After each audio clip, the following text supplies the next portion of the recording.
Hello, everyone. Welcome back to Dugout Daily. I'm Charlie, and I'm joined by Bernard and Chris. How are you both? Wonderful, mate. Yeah, probably Chris? not as good as you two, but slowly Oh, getting there. you're all right now. You've had another day to get over it. No, you be calm. Don't worry. I've seen my therapist. Well, you got a big one tonight, though, haven't you? A big game tonight. So you're looking forward to that, yeah? Well, no, I'm not looking forward to it. I'm just wondering sort of how many legs Liverpool are going to break and how many elbows to the face they're going to get. At least when we lost to you, we lost with you playing football. You know, we lost to Liverpool. It was like, look, losing to the local thugs. Not that I'm bitter, you understand, but no. Well, we're not good to talk.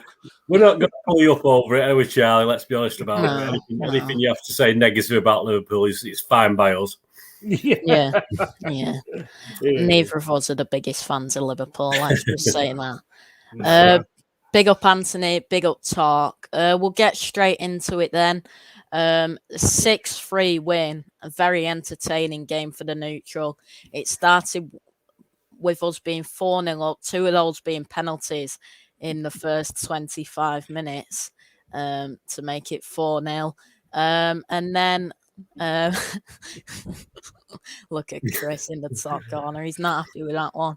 And then City had a bit of a scare. First 25 minutes, it was 4-3. And then two more goals to make it 6-3. We'll go to you first, Bernard. Thoughts on the game on Sunday?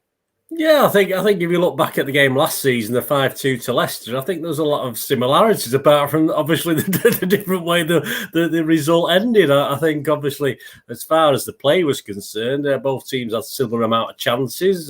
Both teams had a similar amount of shots on target.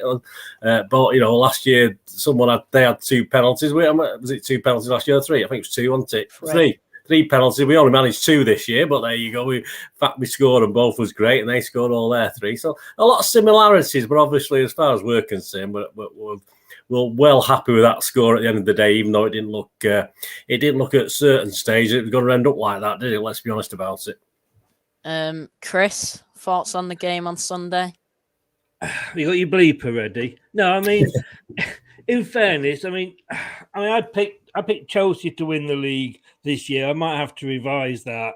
I mean, you guys going forward it was nice to watch. It was sublime. At the back, well, obviously, you had your frailties. We could have got a couple, on another day in the first half. We had a depleted squad, and when we saw, the fact that we'd only really probably got one decent recognised defender in the back 4, we thought it was going to be 9 goals, but we thought it was going to be 9-0 to you guys. And I thought it would be that way. And when he went ahead after 5 minutes, I'm like, oh, God, Jesus. But I think, as I said yesterday on my show, second half, I'm laid there, depressed. We got a goal back, and I'm just like, yeah, whatever. and then it kind of got a bit more exciting. But, yeah, there's no denying your class. There really isn't. Yeah. Well, big up Jordan. He says, Chris, you ready to lose again? He said that as a Liverpool fan. Jordan, are you ready to break some of our players' legs? And you ready to smash some of our players' faces in with elbows? I think we'll be lucky if we manage to get away from tonight's game with if the wheel's still on the team coach.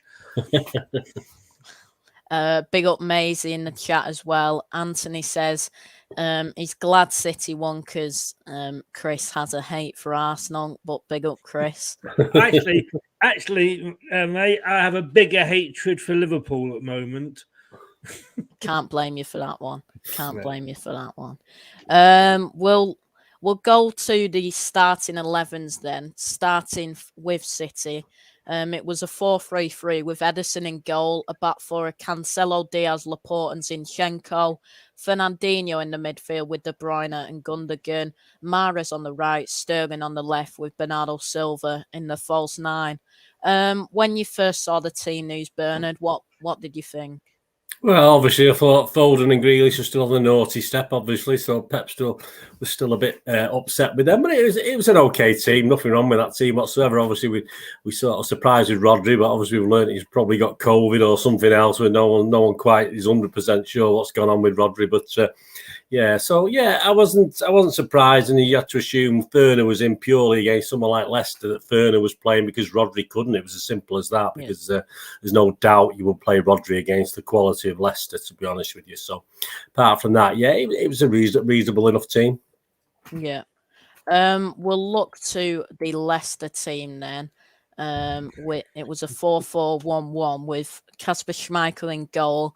A back four of Albrighton, Amati, Vestergaard and Luke Thomas, with Dewsbury Hall and Tielemans in the midfield. Ayoze Perez was on the right. I know Chris loves Ayoze Perez. On the left was Ademola Lookman, and James Maddison was just behind Kelechi Iheanacho. What was your thoughts on the Leicester team, Chris? It was just a case of who we could put out, to be honest with you, that was fit. Amati, was probably the only decent defender or centre back we got in there. Vestergaard was best one in the world. He's not had a good start. And like I said, when I saw that team with Albrighton at right back, Perez, I'm not his biggest fan. It's Brad, I think, that hates him more than me. But the fact that he's in the team always sends shivers down my spine. It was just, I can say, I saw that team and I just thought, I couldn't blame Brendan, because we are injury hit. We've got COVID. If we were Liverpool and we've got as many injuries and illnesses as we've got, Klopp would be singing from the top of the Liver building, demanding the game be called off. But that's Liverpool.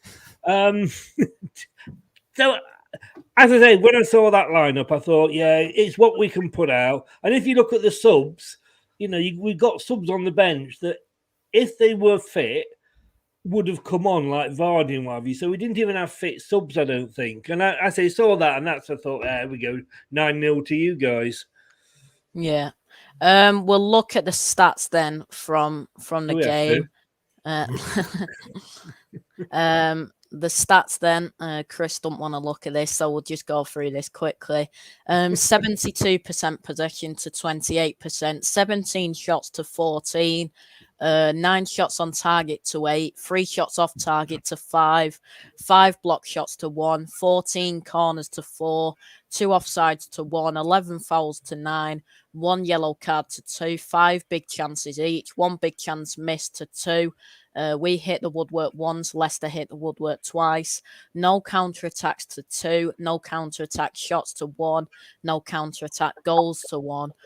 12 shots inside the box to 10, 5 shots outside the box to 4, 5 saves for Ederson, only 2 for Kasper Schmeichel, 736 passes to 289, 94% accurate passes to 87%, 65% accurate long balls for City, 44% for Leicester, 25% accurate crosses to 30%, 70% completed dribbles to 86%. 93 times we lost the possession. Leicester lost the ball 65 times. 34 duels won to 41. 2 aerial duels won to 3. 7 tackles to 15. 3 interceptions to 9. And 9 clearances to 25. We'll go to you first, Bernard. Do you think those stats represent the game? Well, I think Chris should be happy with those. Apart from the scoreline, there's nothing wrong with those stats, mate. I mean, we sit here week in, week out, and you don't get anything like that. You get total dominance from City. But hey, a lot of key stats there with Leicester. We knew that. We knew that looking back at the game and thinking about the game from even the first half. So I wasn't surprised. I think Chris should be happy. I say, apart from the scoreline, it's just one of those games. It could, in theory, it may have gone either way, but fortunately, it didn't for us. But no, I don't think Chris should be ashamed of that. I think that's pretty impressive stats from Leicester there on most of the key elements, I think. Yeah. Chris, thoughts on those stats? 17 shots to 14. The possession, to be honest with you, I take with a pinch of salt. We won the Premier League with less than 30% possession on average. it's not the possession, it's what you do with the ball. The ones that really worried me were sort of, you had sort of almost 3 times as many passes as we did, and almost double the amount of touches, and it was getting the ball off you. The thing that did strike me was that, you're not counter-attacking. And when we counter-attacked, in the second half, it worked for us. Whether we caught you cold or you taking your foot off the gas, I don't know. But even in the first half, we were hitting you with some good counter-attacks. And, we hit the post a couple of times. And on another day, had we got Daka, and I'm not blaming Inacho, but had we got Daka or Vardy on there as well, who knows? Yeah. And then the attack momentum graph looked like this. You can see the domination in the first like half. My heart graph underneath. And then Leicester had more periods than some teams have had this season, haven't they, Bernard? Yeah, I mean that sort of sums it up, really, doesn't it? I mean, obviously there's a lot of peaks with City there, but I mean that sort of is a more reflection, I think, on the flow of the game there. As say, Leicester had those counter attacks and a couple of other good chances in the second half as well. But I think it was a good spread. That sort of confirmed the game, really. City sort of possession gives you more green on that, doesn't it? But obviously, as far as the peaks are concerned, they're very, very similar peaks each time the goals and attacks were going in. Yeah, Chris, thoughts on that? Yeah, I think how many teams will go to the Etihad this season and score 3 goals? How many teams will go to the Etihad this season and quieten the crowd as much as we did at 4-3?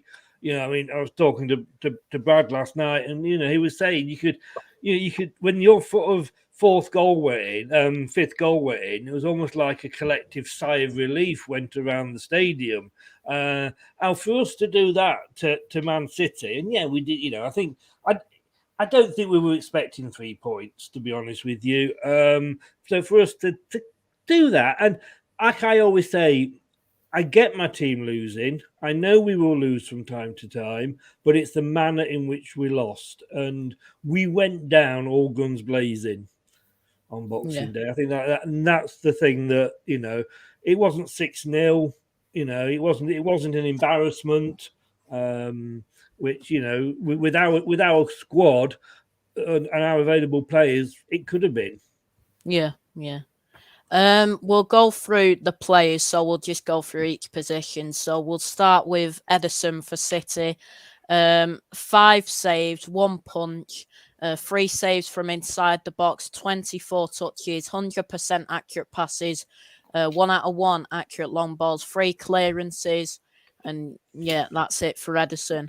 Thoughts on Ederson's performance, Bernard? Yeah, very happy. I don't think he had a lot of chance with the goals, and he saved us at 2 crucial moments. At 2-0, he saved Leicester getting back into it. The great save from that free kick, and I think it was 5-3 when he did a fantastic block from Iheanacho, or it could have been 4-3. I think it was 5-3, wasn't it? The Iheanacho one he blocked, which he got to get. He's a big lad, so he can block, and perhaps Iheanacho could have done a little bit better. But no, I wouldn't criticise him particularly for any of the goals. I thought the one where it came off the bar, Iheanacho put it in. I thought he might have got a bigger hand and put that over the bar rather than onto it. But I'm being picky. I thought he overall didn't do anything too wrong and did keep us in it a couple of times. Yeah. We'll go to Kasper Schmeichel then for Leicester. 2 saves, 1 save from inside the box, 1 error that led to a goal, 31 touches, 77% accurate passes, 9 out of 15 accurate long balls, 1 clearance as well. Thoughts on Schmeichel's performance, Chris? Schmeichel's taking a lot of stick at the moment off Leicester fans, unfairly in a way. I think I said on our show the other night, a goalkeeper can only be as good as the defence in front of him. No matter how good a defender is, a goalkeeper is, he needs a solid defence. He can't save everything that comes at him if the defence in front of him isn't good. Kasper doesn't know going into each game what the 3 or 4 or 5, whoever it is, I mean, it is players in front of him are going to be. I don't think we've played 2 games this season where the defence has been the same players. So you can't get any sort of understanding, you can't get any rhythm there. And, yeah, it makes the odd mistake, but by God, he keeps us in as many games as he, with great saves. His distribution isn't good, but overall, as I say, I don't think I was expecting anything less from him. He did what he could against a rampant Man City. Yeah. We'll go to the right backs then, starting with João Cancelo, of course, for City. His stats look like this. One clearance, one block shot, 3 out of 4 ground duels were won. 14 times he lost to possession. He was fouled once, 124 touches, 92% accurate passes, 6 out of 7 accurate long balls, 1 shot off target, and 2 out of 3 successful dribble attempts. Thoughts on Cancelo's performance, Bernard? Yeah, well, he's not asked to play left back anymore, is he, mate? So I think when we got caught out at the back, which we did, I don't think Cancelo was actually actively involved because he was too far up the pitch, and it's not his fault. That's where he's being asked to play at the moment as a midfielder rather than a fullback. So of the back four, he was less culpable for some of the errors that were made for me. So yeah, I was quite happy with Cancelo. I think he got an assist as well, did he there? So yeah, I was happy with Cancelo. Yeah, and then for Leicester, it was Marco Brighton who started at right back. His stats look like this: 3 clearances, 1 interception, 2 tackles, dribbled past 3 times, 4 out of 8 ground duels were won. 7 times he lost to possession. He was fouled twice, 33 touches, 79% accurate passes, 1 key pass, 1 out of 2 accurate crosses. None out of 2 accurate long balls, 2 shots off target, none out of 1 successful dribble attempts, and 1 big chance missed. Thoughts on Brighton's performance, Chris? I mean, he's not a right back. He's been drafted into that sort of role when needed, and more so this season than most seasons. I mean, Sterling had him in spaghetti hoops, didn't he? Really, there's not a lot he could do. Your best defender would struggle against Sterling on that form. He did what he could, and like I say, it's not his natural position. He kind of can play there. A bit worried about him in defence. That he has got a habit of giving away penalties, although that's being spread around the team this season. It's. I mean, had Liverpool not broken the legs of Ricardo Pereira, would have probably been looking at his stats now. And you can tell I'm not over that, and I won't let that drop at all. Dirty bastards. But no, like I say, I felt sorry for him because it's not his normal position, so I can't moan about him. Yeah. We'll go to the centre backs then. We'll start with City's 2. The first one, of course, being Ruben Diaz on his 50th appearance for City, for the club, of course. So his stats were like this. He got an assist, 2 clearances, 2 interceptions, none out of 1 ground duels were won. 3 times he lost the possession, 1 foul, 133 touches, 98% accurate passes, 1 key pass, none out of 1 accurate long balls. 1 big chance created and 1 shot blocked. Thoughts on Diaz's performance, Bernard?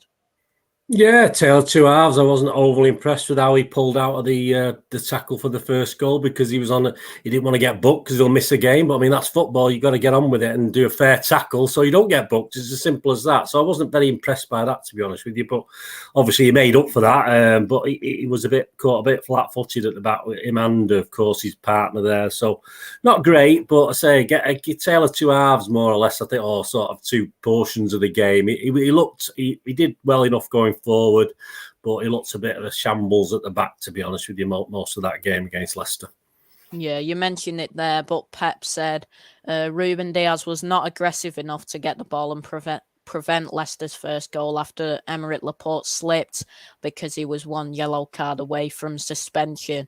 I mean, maybe should have took one for the team. It's only Brentford at the end of the day. He could have brought someone in like Ake Stones if he's back as well. So it wouldn't be the biggest miss in the world if he missed. You can't play football like as a footballer. You can't play football thinking, all right, if you get a booking after 10 or 15 minutes, you're going to have to be careful, aren't you, in a game? Let's be honest about it. And certain players are good at it. Some players struggle a little bit, but yeah, you can't think like that. You just got to play your natural game. And obviously, I was a bit unhappy with that. And obviously, Pep knew about it. I'm sure Pep wasn't very happy about it, even though he didn't sound that unhappy. I'm sure he wasn't. Yeah. And then next to Ruben Diaz was, of course, Emerick Laporte. He scored a goal, 3 clearances, 1 out of 1 ground duels were won, 1 out of 1 aerial duels were won. He was fouled once, 114 touches, 100% accurate passes, 3 out of 3 accurate long balls, 1 shot on target, and he won one of the penalties. Thoughts on Laporte's performance? Yeah, I mean, he's getting a lot of stick for slipping. I mean, he slipped. I mean, what's he supposed to do? At the end of the day, where longer studs, I'm not too sure, but he got a lot of stick for the first goal. It may not have happened if he hadn't slipped over. It might have been all right. It might not have been the first goal. But, yeah, it's just a bit weird again because going forward, he was excellent. It's a fantastic goal going forward. But again, like Diaz, he was culpable for 2 or 3 things that Leicester did that he didn't, they didn't seem switched on to it, and they looked a bit flat-footed, to be honest with you. But I'll say I will forgive him. I'll certainly forgive him the slip. It's a slip's a slip, isn't it? At the end of the day, Yeah. But the fact he scored a goal, I'll forgive him. But he will have to improve as a defender, and he'll have to learn to defend a little bit better, and we know he can. Yeah. Big up Static. Big up Niall as well in the chat. Hope you're both well, lads. Next up, then, we'll move to you, Chris. Daniel Amati next up. 6 clearances, 2 block shots, 1 interception, 1 clearance from off the line, 1 out of 2 ground duels were won, 1 out of 1 aerial duels were won. He lost the possession twice, 1 foul. He was fouled once, 52 touches, 95% accurate passes, 1 out of 3 accurate long balls as well. Thoughts on Amati's performance, Chris? Amati has gone from villain to hero. I mean, this time last year, he wasn't really being used much, and he's a bit of a utility player, a bit like a Phil Neville, if you like, when he was at Everton. But we're actually going to miss the guy if he goes off to the African Cup of Nations, which I think he might be. And that says a lot about him. And I think the problem with this game is when you concede 6 goals, as a defender, your stats are never going to look good, are they? Yeah. He did what he could, and for me, he was probably one of the better defenders. Well, certainly out of the 2 centre backs, and yeah, he did what he could. Yeah. Yeah. And then next to Amati was Yannick Vestergaard. And I don't think you're the biggest fan of him, Chris. 6 clearances, 1 block shot, 3 tackles, dribbled past twice. 4 out of 7 ground duels were won. He lost the possession 4 times, 1 foul, 48 touches, 89% accurate passes, 3 out of 6 accurate long balls, and 1 out of 1 successful dribble attempts. Thoughts on Vestergaard's performance, Chris? Bleep, bleep, bleep, bleep, bleep. I mean, he's had it hard since he came in. I mean, he was brought in very quickly because of the injury to Fofana, which was another broken leg by an opposition player. I mean, he's 6'6", but he's not settled. Maybe that's because he's not had a settled defense to play in, and he doesn't know every week who he's going to be playing with, who his partner is. I mean, when I saw his name on the team sheet, I understood why, but he's got a lot to prove. He has got a lot to prove, unfortunately. He got injured himself not long after joining us, but he's one of those, when you see his name on the team sheet, you do shiver a little bit. Yeah. We'll go to left backs then. For us, Bernard, it was Zinchenko who was at left back. It was dribbled past twice, none out of 3 ground duels were won, 1 out of 1 aerial duels were won. 6 times he lost to possession, 1 foul, 101 touches, 93% accurate passes, 1 out of 1 accurate crosses, 3 out of 6 accurate long balls as well. Thoughts on Zinchenko's performance, Bernard? I think he's deteriorated, mate. I think he was never a natural left back, as we know, but I think he was far better than he's looking at the moment. I think when he does defend, he looks absolutely clueless to me. While I was watching the match at the ground, that one where was it Albrighton at the back post where he headed it wide? Was it Albrighton, Chris? Yeah. I mean, Zinchenko could have picked him up. He was just absolutely nowhere near him. In the last game we played, where we stuffed at home against Leeds, he got totally beat at that back post again by someone else. He has no idea how to defend, and I'm sorry. It's when he has to play, he makes some nice little diagonal balls up top. But yeah, I mean, all right, we can forgive him, but no, I can't forgive him because he's played there a long time now. He should be a little bit better at looking around him and knowing where players are. I'm not asking him to, jump ahead of a 6'6" guy, but just to be aware of what's going on around you. And Zinchenko looked totally lost, and he did again against Leicester. And I think he was a shambles of the back four, to be honest with you. And I say again, Pep's asking him to play a bit more forward, but when he does have time to come back, he doesn't. To me, he's just deteriorated. He used to be a lot better. I think I might be wrong, but I think he used to be a little bit better at a defender. Now it's as though he's forgotten how to do the basics. If a certain guy was talking about the basics of football. No, not impressed at all with Zinchenko defensively, and saying, well, I don't expect him to be great, but I expect him to at least be competent sometimes, and I didn't see that in this game. Yeah. And then for Leicester at left back, it was Luke Thomas. His stats look like this. 2 clearances, 1 interception, 4 tackles, dribble past 3 times, 5 out of 9 ground duels were won, none out of 1 aerial duels were won. 11 times he lost the possession.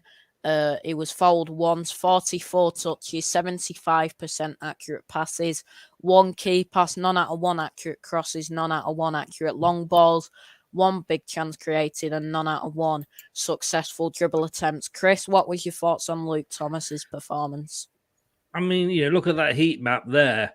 He hardly, as a wing back, he hardly got out of his own half. And that's one of his strengths. He's the young guy, and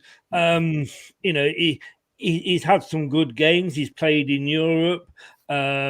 You're talking about, I say, a makeshift team coming up against the probable champions again, and as I say, to me, that heat map says it all. With how we were penned in during the game, and I was happy with him. He did as best as he could for a young lad. And this is probably going to be his first full season game wise. Last season he was in and out, so he put some of the more experienced players to shame. Vestergaard. Yeah. We'll move into the midfield then. We'll go through do we have to? We'll go through City's 3 first. First of all, Fernandinho. He got an assist, 74 touches, 97% accurate passes, 1 key pass, 2 out of 3 accurate long balls, 1 shot on target, 2 out of 2 successful dribble attempts. He hit the woodwork. 7 out of 14 ground duels were won. None out of 1 aerial duels were won. He lost the possession 3 times, 4 fouls. He was fouled 3 times, 1 interception, 2 tackles, and he was dribbled past twice. Thoughts on Fernandinho's performance, Bernard? Yeah, it was okay when we were going forward. That first goal, obviously, threw that nice little dink up to KDB in the box was fantastic. But again, where was he? I mean, where was he when we were under the cosh, if you like? I mean, he's usually there to break these sort of things up, and this is why obviously we miss Rodri, because Fern has gone down a level, unfortunately. I didn't think I'd say that 12 months ago. He was absolutely superb last season, but whether it's lack of regular first team appearances, I don't know. But he just disappeared when we perhaps needed him a little bit more. We needed him in front of that, that defence helping out, and I just didn't quite see him. I've not watched the whole match back, but I've watched brief highlights and stuff, and I can't remember seeing him in and around anything to break things up, which is what we want him to do. You know, we know he's got the old tactical foul up his sleeve if need be. We perhaps could have done with that once or twice, and nowhere to be seen. So going forward, great defending. He went missing a little bit.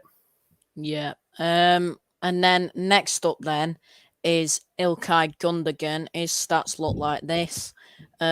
He scored a goal. He 54 touches, 89% accurate passes, 1 out of 1 accurate crosses, 1 out of 4 accurate long balls, 2 shots on target, 2 out of 2 successful dribble attempts, 3 out of 7 ground duels were won, none out of 1 aerial duels were won. 5 times he lost the possession. He was offside once, 1 tackle, and he was dribbled past 4 times. A quick stat as well on Gundogan. He's the 3rd highest goal scorer in the Premier League during 2021 with 15 goals, behind only Harry Kane with 16 and Mohamed Salah with 24. Bernard, thoughts on Gundogan's performance? Again, I mean, while we're going forward, he was great. But again, he's another one that used to be not great defensively, but he seemed to be a lot more aware in the old days. But again, in this game, he went missing. Again, defensively, he didn't offer any help to anybody from a defensive point of view. So again, yeah, great. Scored a goal, looked good going forward. But again, when we need these players, you know, to sort of, you know, when you're 4-0 up in a game, I'm sorry, you should be a bit more wary of keeping things tight. And that's what we're very good at usually. And I think, Chris has got the problem at Leicester with all this COVID. I don't think the players are 100% from what I'm seeing, to be honest with you. There's no evidence to say there's any big problem, but there's something not quite right. You know, we talk of your Furners and you talk of your Zinchenko's and Gundogan. They just lost the ability to sort of help the defence out. And that's a bit worrying, to be honest with you. Yeah. And then the final City midfielder was, of course, KDB. His stats look like this. 71 minutes played. He scored a goal, 52 touches, 86% accurate passes, 3 key passes, 1 out of 4 accurate crosses, 1 shot on target, 2 shots blocked, 1 out of 1 successful dribble attempts, 3 out of 7 ground duels were won. 13 times he lost the possession, 1 foul. He was fouled once, 1 clearance, 1 tackle, and he was dribbled past 3 times. He's now scored 3 goals in his last 3 Premier League games as well. Thoughts on De Bruyne's performance, Bernard? Yeah, well, I certainly don't expect KDB to help out the defence. That's for sure. So yeah, I was quite happy. It looks a bit more like his old self. He's already admitted that. Certainly, only the last couple of weeks, he's starting to feel, more like 100%. He's been playing, sort of tank car full and stuff like this. So, yeah, a little bit better yesterday. Good goal, and plenty of room given to him by Leicester. I thought it should have been a bit tighter on him, to be honest with you, in that, certainly for that first goal. But yeah, a bit better from Kevin yesterday. And as I say, I have no real complaints, and he looks as though, hopefully, for the second half of the season, he'll be firing all guns blazing. Yeah. We'll move on to Leicester's midfield then, unfortunately for Chris. The first player is Yuri Tielemans. 32 touches, 89% accurate passes, 1 key pass, 1 out of 6 ground duels were won. 4 times he lost the possession, 3 fouls, 1 tackle, dribbled past twice, and he gave away both the penalties. Thoughts on Tielemans' performance, Chris? It was probably one of the worst games I've seen him play in a Leicester shirt. I mean, the 2 penalties, I don't get it at all. It's like maybe we've got to ban him from going into our box. I don't know. It wasn't his day. And the problem you have with when you're looking at you look at Kevin De Bruyne. When they have an off game, it's worse for the big players because you expect so much more of them. Yeah. He's probably our sort of leader on. We've got our goalkeeper. Is our captain, so he's probably sort of the captain on the field for us. And it just fell. I mean, again, that heat map. He didn't have that many touches. It's normally a lot more coloured in than that. A bad game for him, a bad game, but you move on. Yeah. Next up is Kiernan Dewsbury Hall for Leicester. His stats look like this: 56 touches, 91% accurate passes, 1 key pass, 1 out of 3 accurate crosses, 1 out of 3 accurate long balls, 1 shot off target, 2 out of 2 successful dribble attempts, 5 out of 8 ground duels were won, 9 times he lost the possession, 1 foul, he was fouled once, 3 clearances, 1 block shot, 1 interception, 2 tackles, and he was dribbled past once. Thoughts on Dewsbury Hall's performance, Chris? I mean, you can't say he's a youngster anymore because he's sort of early 20s, but this is his first full season with us. He was out on loan at Luton last season, won virtually every award they were giving out. I mean, this guy is one for the future, and you've got, when you look at the fact that he has got better stats in this game than Tielemans, I think that says sort of what a good player he is. We'd got no Ndidi in there, we'd got no Samari in there, so it was always good. And I'm saying Tielemans sort of didn't turn up.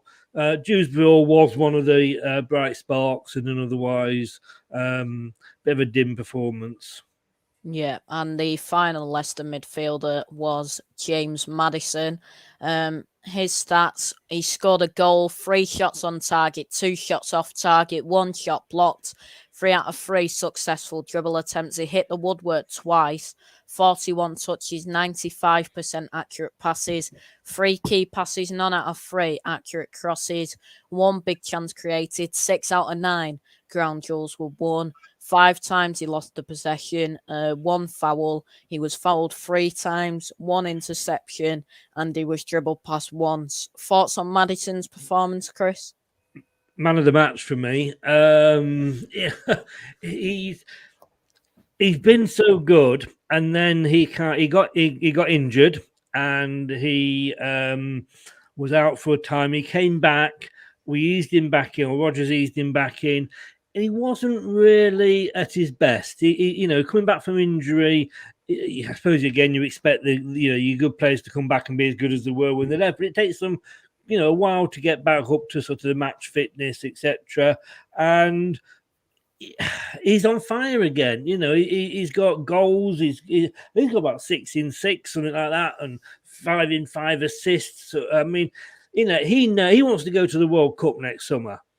And I think most people would say it's him or Grealish, and at the moment Grealish isn't getting the game time, and I think Maddison's making the most of it.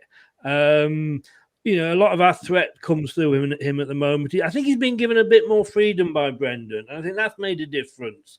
He's allowed to roam, and not sticking into a particular. A bit, and I'm not saying he's any, as good as Gascoigne or anything like that, but sometimes these players, you've got to give them that freedom to go out and express themselves and not, tie them down.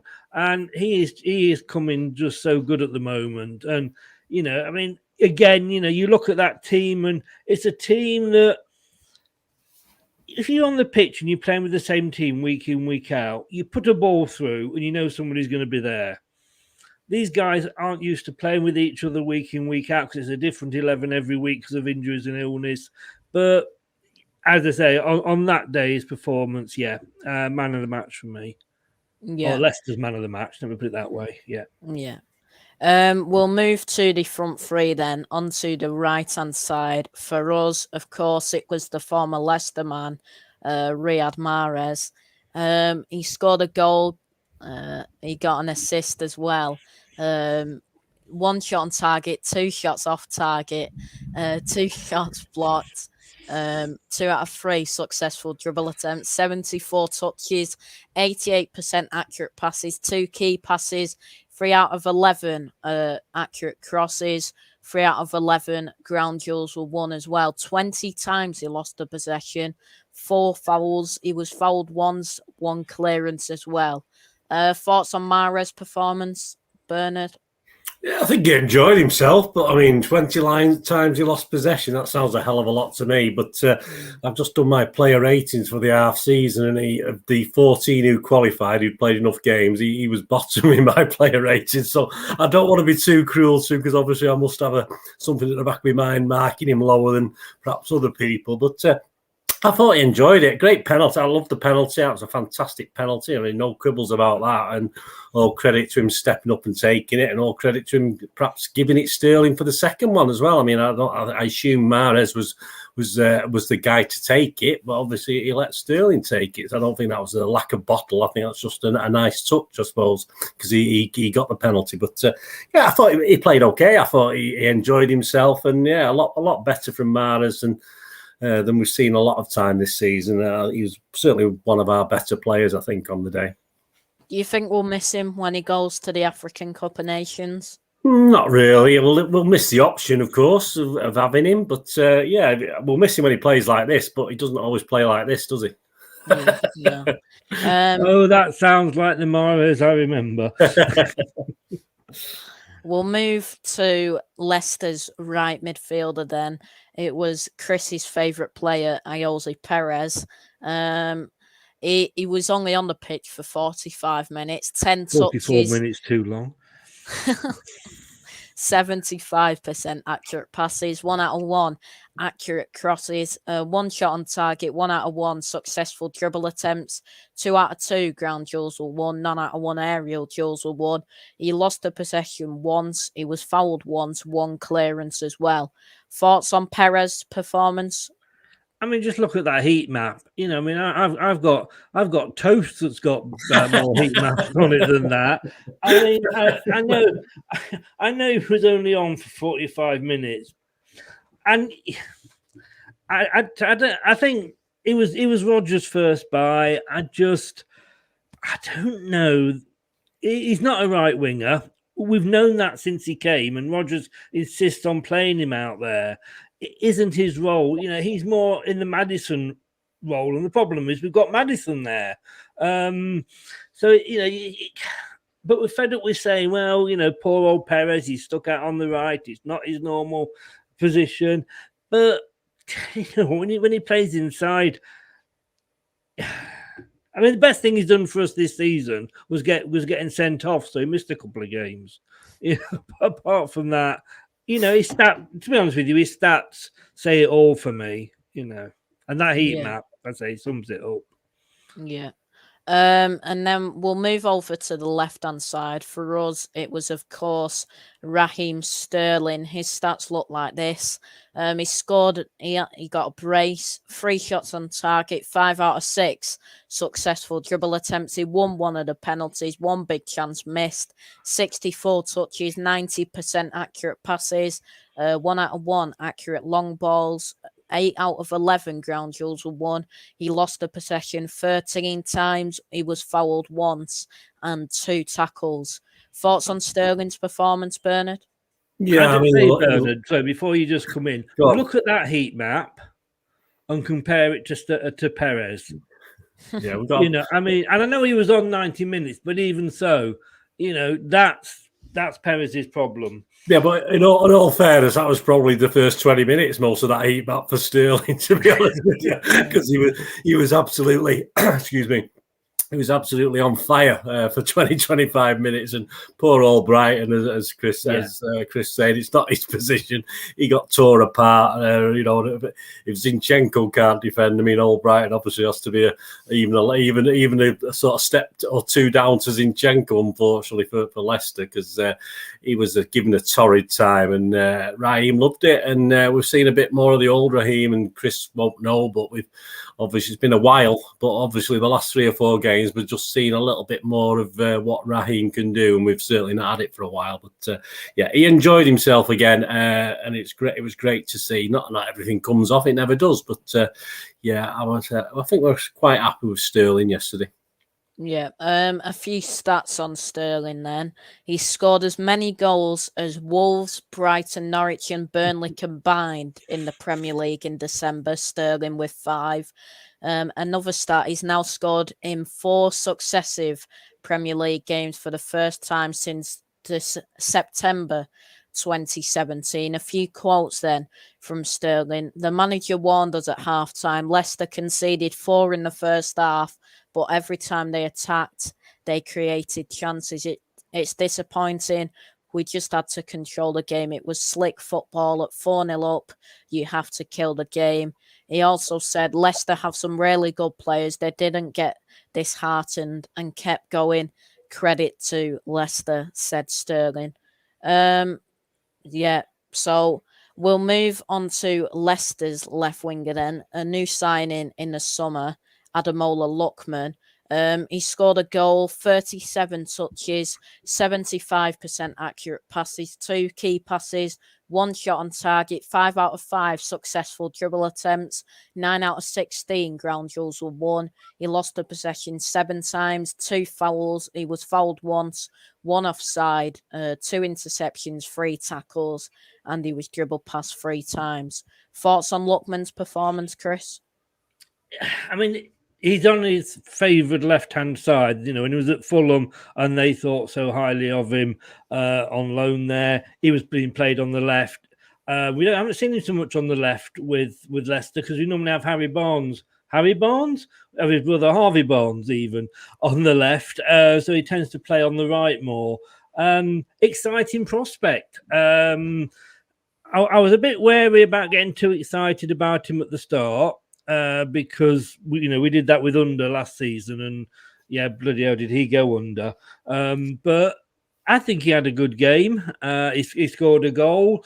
The thing with him is when he gets the ball, he does like to go forward with it, and that's what excites. He gets the bums off the seat, as they say.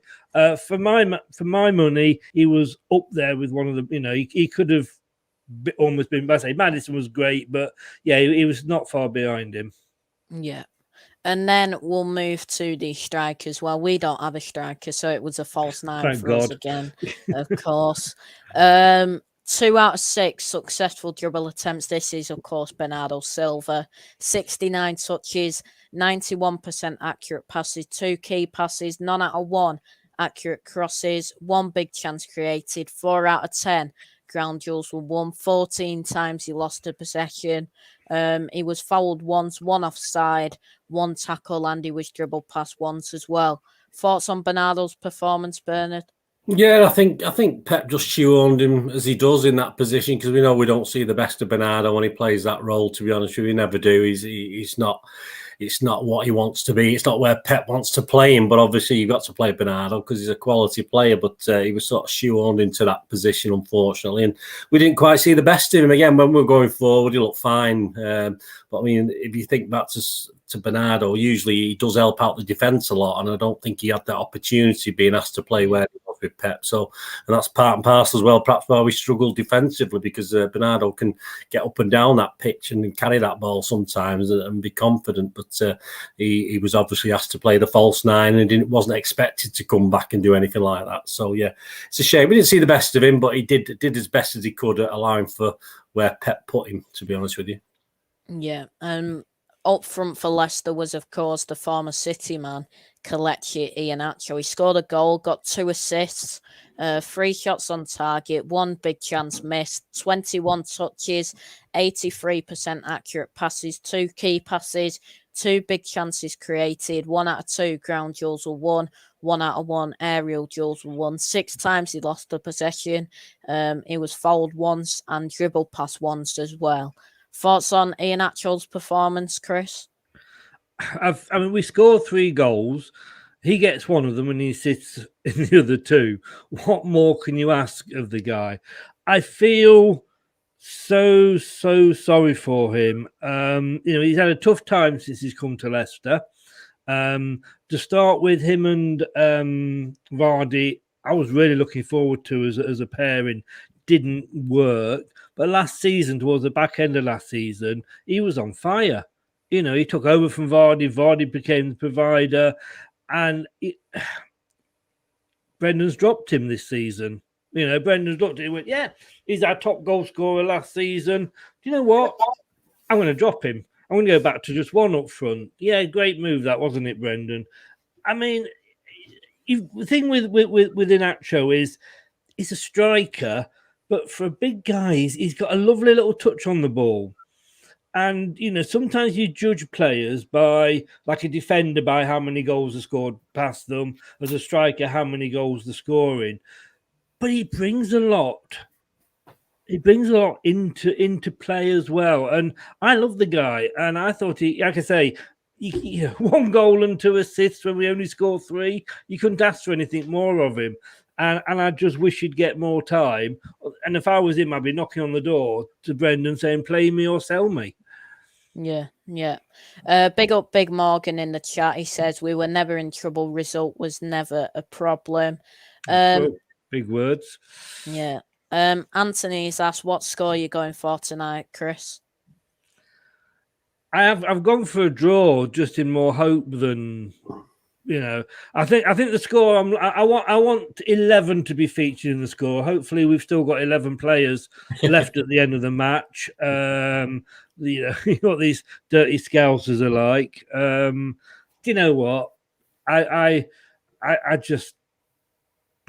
I've got my mate coming round, and he's a Liverpool fan, so that's going to be a tough night. But I mean, you're gonna win, aren't you? Liverpool are gonna win. It's like Man City. We don't go into certain games. You don't. You look at, and you'll remember the old Man City days before you were the club you are now. And you'd look at these games. You think, oh, we might win that one, and yeah, we could get a point off that one, but those two are given. Man City and Liverpool, I mean, 3 games. I mean, and this is the stupid thing about the FA. They don't give a shit about the fans. Stick 3 games on over Christmas when everybody's not got much money and the weather's bad and they can't travel. And we'll give Leicester 2 games against Liverpool and 1 against Man City. Thanks, guys. So, yeah, as you can see, I'm not holding out much hope for tonight. I just hope the referee remembers to bring his red card with him tonight, because he certainly forgot it the other night. Big Morgan says Kelechi was good, top lad, and he's also called Rodgers a clown as well. We'll move on to the subs then, starting with City. Of course, it was only 1 change throughout the match. It was Phil Foden who came on for KDB. He was only on the pitch for 19 minutes, 11 touches, 100% accurate passes, none out of 1 accurate crosses, none out of 1 ground duels were won, none out of 1 aerial duels were won. He lost the possession twice as well. Thoughts on Foden's performance, Bernard? Yeah, before that, I mean, obviously, I think Pep would have wanted to start bringing some other players on after 60 minutes, but Leicester obviously put a spanner in that little works, didn't they, by the way they started that second half. But, yeah, I mean, by that time, KDB had lost any real effectiveness, to be honest with you. He looked as though he'd get a bit weary. And all Foden did was replace him a body for a body. I can't really say anything anything positive or good. It was just a matter of sticking another man on the pitch. So, all right, perhaps that means he's off the naughty step now. I don't know, but yeah, it was just a body for a body. He didn't really get much time to impress or have the opportunity to do anything special. Yeah, and then the 2 Leicester changes. The first sub was Timothy Castagna.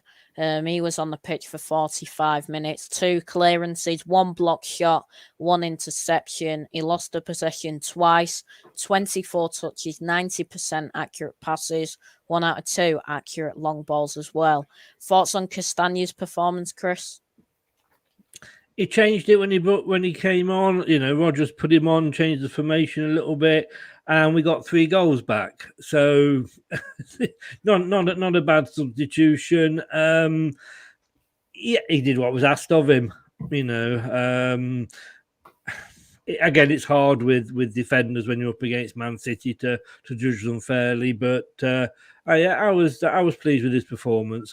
It probably, in fairness, had he been slightly fitter, he should have been on from the start instead of Mark Albrighton. But there we go. Yeah. Big Morgan has said Foden was below average, too much beer over Christmas. And then the other Leicester change was Hamza Chowdhury came on for 19 minutes as well. He had 9 touches, 100% accurate passes, none out of 1 ground duels were won, 1 out of 1 aerial duels were won. He lost the possession once, 1 clearance, and 1 interception. Thoughts on Chowdhury's performance, Chris? I mean, 19 minutes. At that point, it's hard to sort of influence the game the way it was going. But again, his accurate passes. I'm surprised with no Ndidi, with no Sumare. He's a good, solid, defensive midfielder. He's got a red card in him. It is worry when you see him on the team sheet. You're praying that he lasts the 90 minutes. He doesn't always, but he'll get in. He would have let your players know he was there. And I think in that first half, you controlled the midfield. You can see Tillemans wasn't on form, and I think had he been on from the start, you might not have been, as rampant in that first half. So, but I say it was only on for 19 minutes, but I think by then the game was probably lost anyway. Yeah. We'll move on to the managers, starting with Pep. A couple of quotes from Pep. He said, "A roller coaster. It was a typical Boxing Day game. Lots of goals. It was entertaining for everyone. Another victory. So important to continue our run. Now we rest for 3 days and go to the next game." He also said, "We spoke about a potential comeback at halftime. It was 4-0 and we were creating, but every time they had the ball, they arrived in the final third and created chances. The game was open. They are a big team with a lot of quality." And the last thing he said, at 4-2, the mindset of the players changed. At 4-3, we are closer to losing and we have doubts, but we were patient, we had chances and won the game. Did Pep get it right on Sunday for you, Bernard? Yeah, well, he's juggling with not playing players that he's not happy with. Obviously, not having players available, and he's pretty much sort of limiting the choices he's making, to be honest with you. So he's, as far as the team selection is concerned, other teams are struggling with injuries and COVID, and Pep's created his own little addition to that, and obviously with his little foibles, and quite right, in my opinion. Yeah, I mean, a player has to be punished if they do something wrong, of course they do, but yeah, he did okay. I think he's admitted, I think I read in the Manchester Evening News that he's questioning our defensive abilities, which I think we all do after that game against Leicester City. But he said, obviously, the way we defend is by keeping hold of that ball. So we did keep hold of the ball reasonably well, but not enough to not stop Leicester getting 3 goals. But yeah, interesting. I say I'm sort of really looking forward to what his starting 11 is for tomorrow night's game now, because I've heard there's a few problems even since this. So yeah, he did okay what he's got, but he does cause his own problems as well, I think. Yeah. We'll go to you then with Brendan Rodgers, Chris. He said, "I didn't think the scoreline reflected the actual first half." First question, do you think Rodgers got it right on Sunday? And the second question is, do you think he's right saying it shouldn't have been 4-0 at the break? It could have been 4-3, 4-4. Like you say, we had the chances going forward, and on another day they could have gone in. We hit the post twice, and yeah, I think that first 25 minutes it was like watching Zulu. I mean, my God, you were coming at us over that hill over and over. But it's not all about how many attacks you have. You looked suspect on the break, and obviously Brendan, in fairness to him, saw that and made the most of that in the start of the second half. At 4-0 down, you almost think that the game's over. And I think for us to come out and put that second half performance in speaks highly of the squad. Brendan's taken a lot of stick recently, from me as much as anybody else, and I don't want him to go. There's no way I want him to go. It's a long-term project he's building. We're having a bad season. Everything's sort of going wrong with us. The injuries, Liverpool's tactics, COVID. It's all coming. It's like a perfect score all coming together.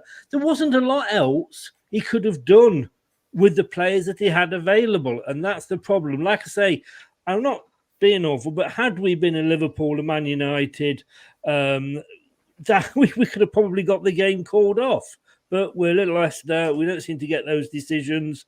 And he made the right substitutions. He made the sub. Whatever he did at half time worked. So, there's not a lot I can fault him for on that with what he had available. Yeah. We'll go back to you then, Chris. How do you think City played overall? I mean, the only thing I can say, and the biggest compliment I give you, is I had Chelsea down to win the Premier League at the start of the season. Looking at your performances of late, I'll probably have to revisit that. I mean, you were class. I can't. Yeah, it hurt. You may have noticed it hurt losing to Liverpool in the May we did the other night. You guys. Sometimes you just got to put your hand up and go, fucking hell, they were good.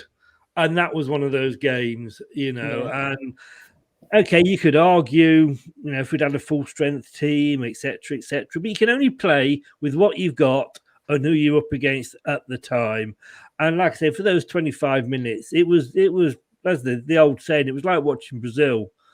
Every time you came forward, I think the whole game, from a neutral's point of view, would have been brilliant. Because like I say, you need to. I said, whether it's just Leicester or not, I don't know. But the counter attacks were what did you. It could have done you in the first half. It definitely did you in the second half. At 4-3, we had you on the ropes, but we didn't punish you. And whether that's because of our lack of depth at the moment with what we've got, I don't know. But yeah, you guys were amazing. It was a class act. At times, it was men against boys out there, and all credit to you. Yeah, I don't mind losing when we lose to a team that plays well and fairly, and you did both of those. Yeah. Same question for you, Bernard, but the other way round. How do you think Leicester played overall? Yeah, I mean, obviously we know. I mean, you don't get 2 fifth-place finishes in consecutive Premier League years. Have a pretty good manager. Most people rate Brendan Rodgers. He's been linked with other teams, obviously over the last few months. And I think they're in a false position, and we know why. Purely because of what's happening, and obviously a lot of teams are struggling. Of course they are, but I think Leicester's one of the ones that I've been watching week on week, looking at certain things and knowing that they've had COVID problems and injury problems, etc., etc. So where they are in the league is probably a false position. To me, they're definitely a top 6 team and potential for a top 4 team. And I'm sure by the end of this season, once they start getting the players back, the players they've got there are good and got some good young players as well.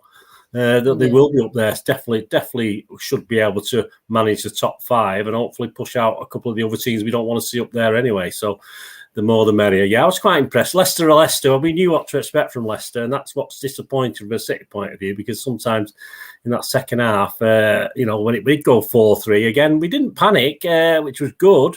But we could have perhaps done that more at 4-0 or 4-1. We didn't have to start trying to regain control again. But we know what Leicester are. Leicester are brilliant at what they do, whether they've got half a team out or half. They've got a philosophy. The manager's got a philosophy. The same way Pep's got his way of playing, Rodgers has got his way of playing. So, I think they'll be all right. I think they'll be up there. Hopefully, get into Europe. That'll be nice for them.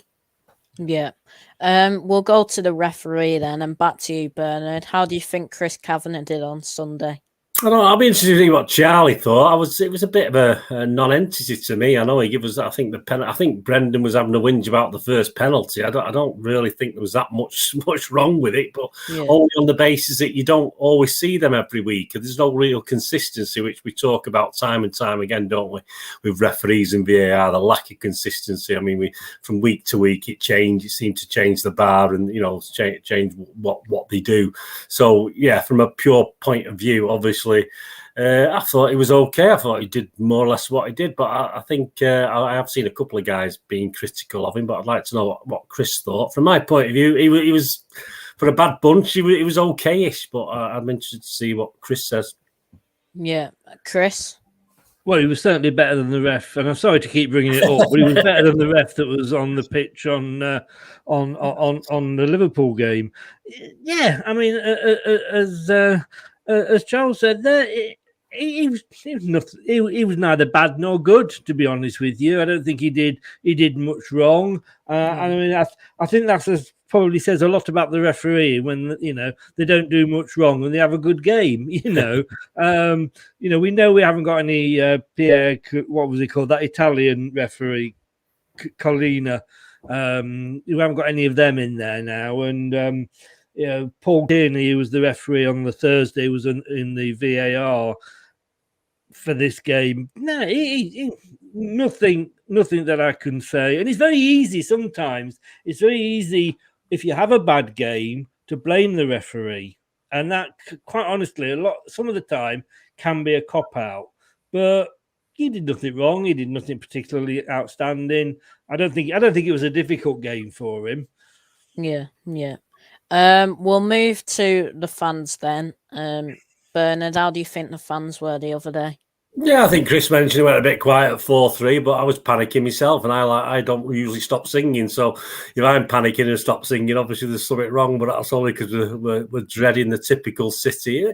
It was all right. It was okay. Boxing Day, we've seen it on all the televised games. There's lots. I mean, look at West Ham. Look at Tottenham. I mean, lots more empty seats than we had. Let's be honest. Let's be fair about this. I mean, we get a lot of stick for it, but I mean, it's a funny time. People aren't, with this new COVID thing. It does affect the atmosphere, but I thought the Leicester fans were pretty good. One of the better performances from them, I thought, actually, this time on the day. And I thought the City fans were okay. I thought it was fine. I say we had a brief lull when things weren't going our way, but it helps, isn't it? It does help fans if you go 1-0 up after 5 minutes. Of course, it helps the atmosphere. It always will, rather than an end-to-end game. Obviously, the Leicester fans livened up, obviously, when they saw it clawing back, and why not? Hey, you can't enjoy clawing it back to 4-3 and hoping we're going to win this 5-4, which is fair enough. Then we were singing that at 4-0 down, weren't we? Yeah, well, that's it. I mean, obviously, but when it went to 6-3, I think we were singing back, yeah, you're going to win 5-4, so it's passed you by now, guys. But the banter was okay. There's no nastiness. I've seen a lot nastier games between City and other fans, but there's no real animosity. Obviously, the Ranieri song got a few shouts and stuff like that, but there's no real. I don't think there's anything really bad between City and Leicester. I thought the atmosphere was quite good on both counts for this one. Yeah. Chris, how did it sound? I wasn't there, so I'm only listening to it on the telly, which is always, doesn't give you a true reflection. I must admit, listening onto the telly, I thought we sounded the louder fans, but we always have a vocal set of fans. I mean, I don't think there's any bad rivalry between the fans of the two clubs for any, there's nothing that I know of that would cause any trouble. And it's funny, you're saying about you had to go when we were singing the Ranieri or the Vichai song, whichever it was. You know what? It's called banter. And I had a Liverpool fan that actually, I think, don't know if I told you the other day, that listened to the podcast and then went and got the email off the website to complain about the fact that I was having to go at Liverpool. I mean, it's football. We go into those matches for 90 minutes. We shout at each other. We shout at the fans. We shout, question the referee's parentage, and it's all football, and you take that away. I mean, suddenly you've got everybody saying, oh, football, when there wasn't the fans in, it wasn't the same. You get the fans back in, it is banter, and the whistle goes at 90 minutes. And I don't think, as far as I know, there wasn't any trouble afterwards. Some teams would have lost 6-3 and been smashing windows in as they, went back. But, we have fun, have banter for 90 minutes and then go home. To me, as they listened to it on the telly, it didn't sound particularly quiet. It sounded, like an average match. Yeah. We'll go back to you then, Bernard. Next question. Who got your man of the match? Raheem, I think, mate. Basically, for that first 25 minutes, I wouldn't say he was as you know, obviously he scored late on as well, didn't he? But certainly that first 25 minutes, he was in his element, and I think after that he played okay as well. So definitely, Raheem Sterling for me. Yeah, Chris, who was your man of the match? My Leicester man of the match, or my man of the match overall? Both. Leicester. Let's do both. Okay. Leicester, and I think I've already said it, Maddison. Very close, though, with Inacho.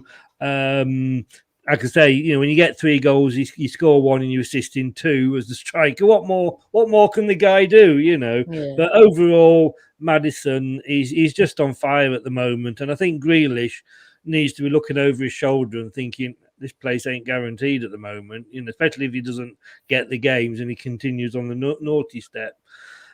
Overall, yeah, I'd probably have to agree with Charles. And you know, Sterling, he tormented Mark Albrighton, bless him. He was probably glad, you know, when he could get off the pitch and get in the shower and try to forget about him, because he literally ran him ragged. And so I'd have to probably go overall. As much as it hurts, Ramsey to Sterling. Yeah. We'll have a look at the Premier League table then, but a quick start. After United drew 1-1 away at Newcastle now, we're now 19 points clear of United in the Premier League. You enjoyed saying that, didn't you? Yeah. Oh, yeah, you enjoyed that. I did, of course. What a shame! What a shame they only drew 1-1, and they were lucky at that. Well, Ronaldo should have been sent off, but we won't get into that. So the table then, we're now 6 points clear of Liverpool. Of course, Liverpool have a game in hand after their game got postponed against Leeds. Leicester are down in 11th after a couple of the results from today. Crystal Palace won, West Ham won, and Southampton got a point. So Southampton are chasing down Leicester in the table. First of all, how are you feeling for the rest of the season, Bernard? 6 points clear at the moment. Yeah, I'll say it's unusual. I don't like us being top at Christmas. I like us to be on the shoulder, but now we're there. I just want to keep winning. Simple as that. I know it's very what's the word? I won't say I was 100% confident we will keep winning, but we've got some tough games, you know. But if you're top of the league, obviously they should all, you know, people say, don't they? Obviously you're top of it. It's like cup game, you know. You get easy cup draws. Well, if you're the best team in the league, you're bound to get easy cup draws. I don't understand what the argument is. I mean, I understand what they're saying, but as I say, it is a bit odd. But I am confident now. Before the season started, I think I did predict we might win it, but I wasn't. I thought Chelsea, Liverpool and us. I know Chelsea are speaking all the right things. Aren't Lukaku's promising to hunt us down or hunt Liverpool and City down? But yeah, because he's had a good game, but he's not been that great, has he, recently? So as soon as he has a good game, he spouts out. But yeah, I am confident. I'm fairly confident. But as I say, I'm a bit worried at the moment. You know, we have got away with certain things that other teams haven't. We had a few injuries early season and COVID, but we seem to escape that. But all of a sudden, it seems to be piling up a little bit, and we're having there's doubts. So looking at the squad training today, and there was 3 or 4 key players who weren't in training today. So you know, you only need us to do what's happened to Leicester and Chelsea and Liverpool to have a good run, and 6 points with a game in hand's nothing, isn't it, mate? But no. I just want us to keep on winning. But it certainly won't be easy. Yeah, and Leicester currently in 11th place at the moment in the bottom half of the table after some of the results today. How are you feeling for the rest of the season, Chris? Do you know, I mean, it's a funny table. You can't look at this table. I mean, they say the table doesn't lie. Of course it doesn't. But, you know, how many teams have played the same number of games? Not many.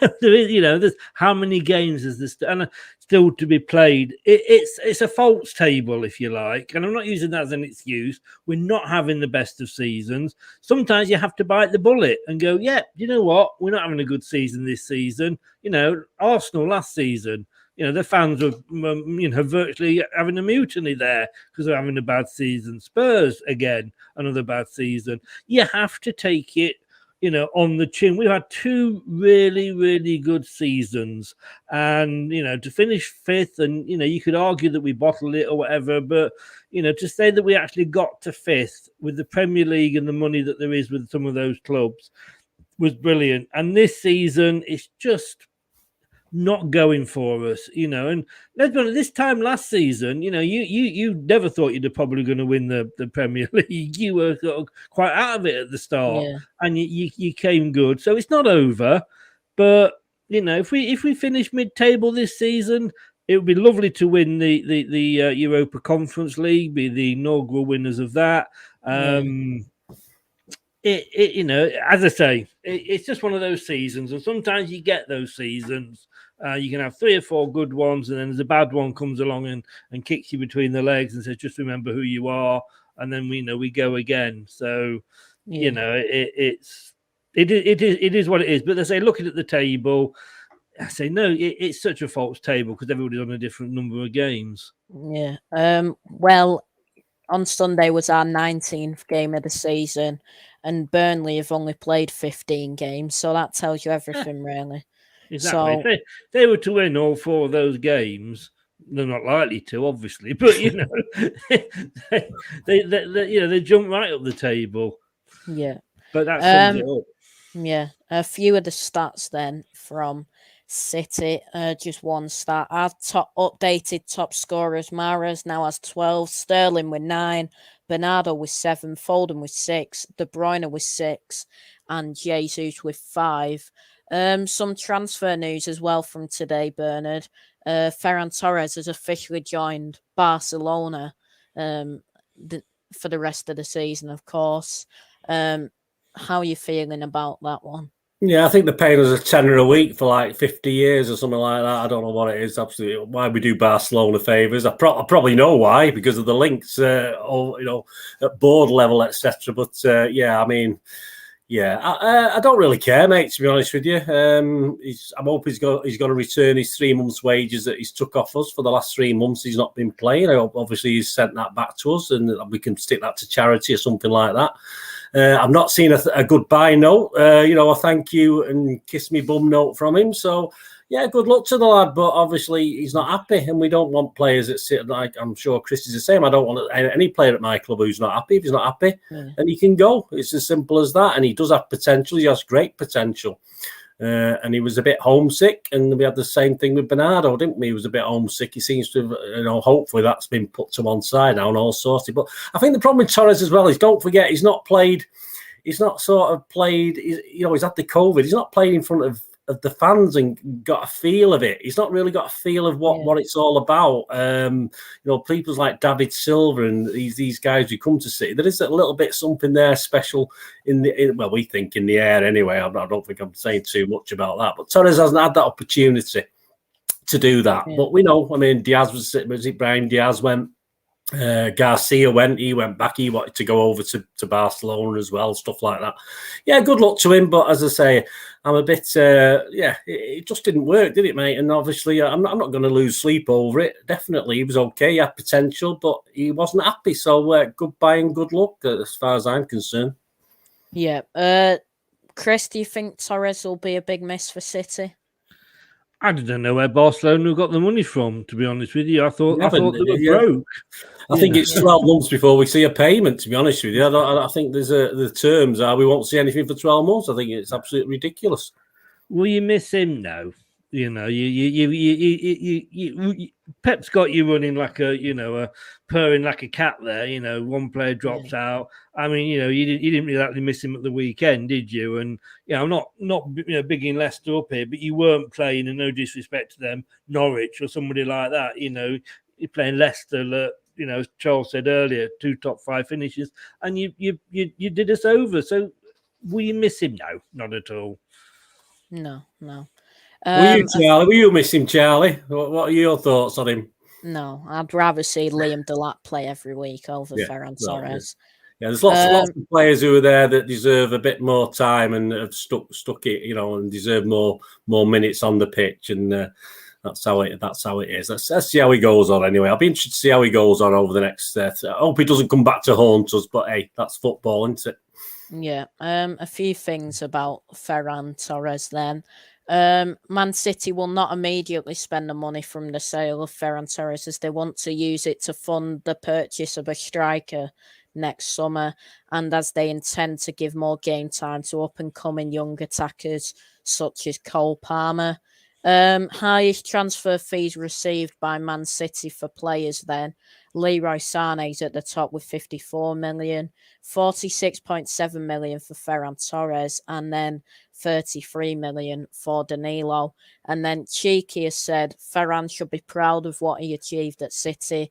Last season was his first time in a new country, but he adapted well. He always gave 100%, worked hard for the team, and scored goals, which helped us win trophies.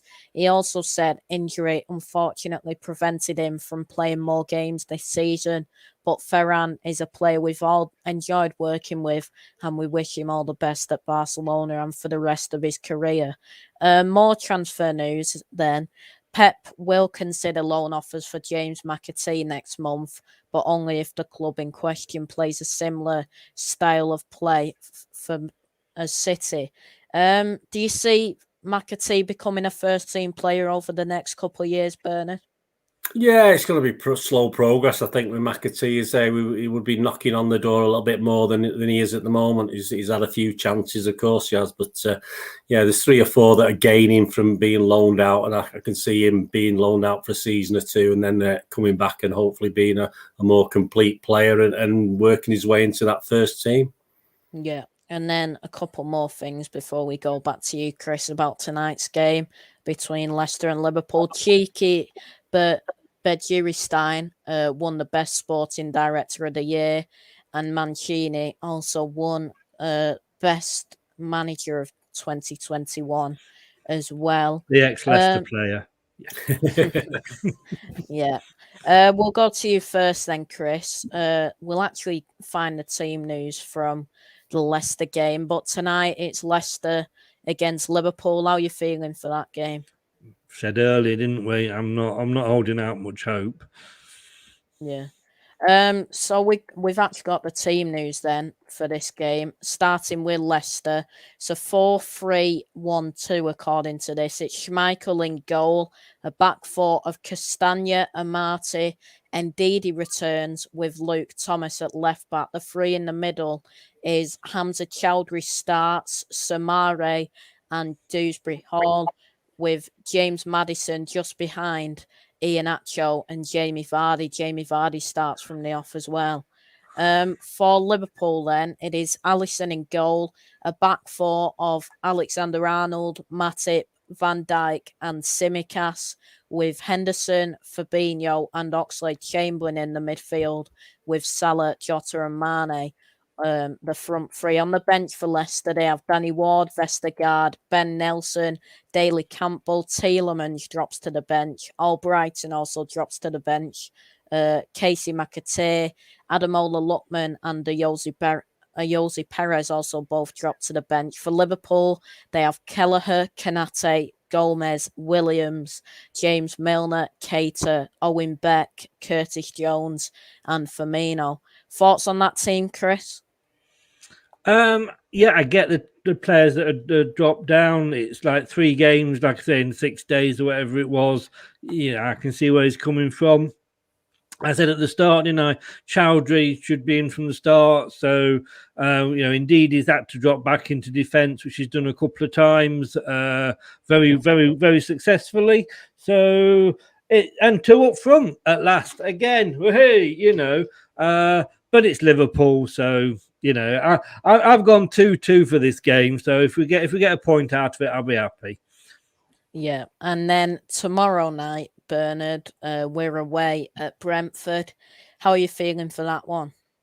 Well, we should be confident, mate, shouldn't we? We should be confident something there. It's a free hit for Brentford, like it has been they're enjoying it. And that's what I like about Brentford. They seem to be enjoying being in it, and they don't expect much. And obviously, when they get a win, they love it, and that's how it should be. We should be good enough. I mean, as I said, I'm a bit perplexed as to what team we're going to put out tomorrow. But yeah, I mean, at one stage they were saying that none of the defenders were training today of our fit defenders. We didn't have any fit defenders on the training pitch at one stage, but I'm sure there might be one or two. As long as it's not Zinchenko, we might be all right as defenders. But yeah, we've got to be beating Brentford. We've got to be confident going there and getting something at Brentford. Although they have done okay, haven't they? They did well against Chelsea. I think they did well against Liverpool as well. So yeah, they'll be up for it. All credit to them. This sort of game. I like these games, because Brentford are nothing to be scared of. They'll just go for it, and you never know. But we should be good enough, obviously.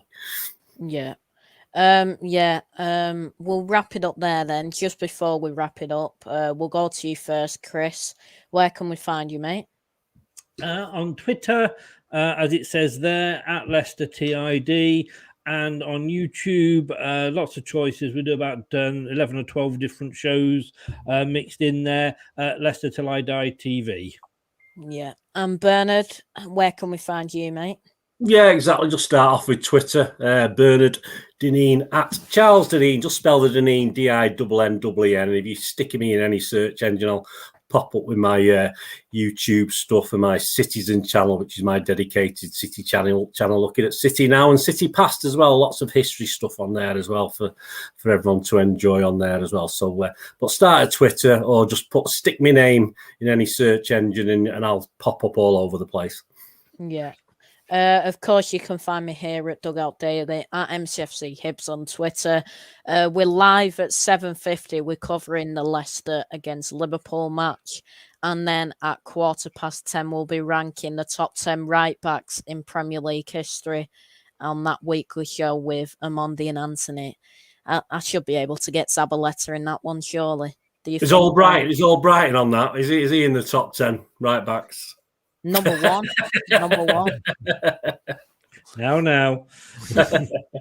Oh, bless him. It's not his fault, is it? It's not his fault. I'm going to have to shoot, guys, because obviously the match is coming up and I've got to do the team news and everything. So good luck for the rest of the season. And maybe you can maybe win the Community Shield this time. Yeah, do us a favour tonight, Chris. That's all we ask. Yeah. I wish. Thanks for having me on, Charlie. All the best, Charles. Take care. Bye-bye. Bye-bye. Yeah, we'll wrap it up there then. Big up Big Morgan as well in the chat. Yeah, well, nothing. That was typical Big Morgan there with his comments. Yeah. Yeah. I was going to say Happy New Year, but we do have a game before New Year's Day, don't we? Tomorrow night. Yeah, so we should have a match reaction maybe on the 30th or New Year's Eve, but we'll let you know on that one. But thank you all so much for watching. We're live again in around 40 minutes for Leicester against Liverpool. So thank you all so much for watching. Please like, share and subscribe. All Chris and Bernard's links are in the description as well. Everybody stay safe, take care, and I'll speak to you all soon. Take care and goodbye for now.